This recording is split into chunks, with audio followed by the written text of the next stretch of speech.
Hello everyone and welcome back to our YouTube channel. And if you are looking to get started with Hostinger in 2024, you have come to the right place.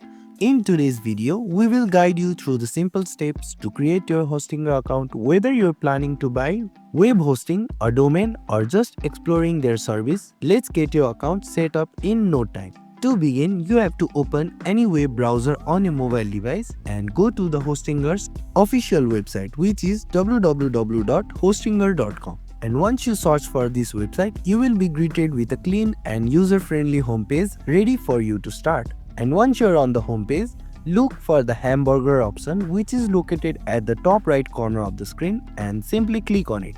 From there, you can see an option saying login, so click on it. And now you will be redirected to this login page. If you already have an account, you can directly enter your email and password and click on the login button. But if you are new to it, you can log into your account using Google, Facebook or GitHub. For this tutorial, I will be using Google, so I will be clicking on the Google icon. And that's it. You have successfully created an account in Hostinger.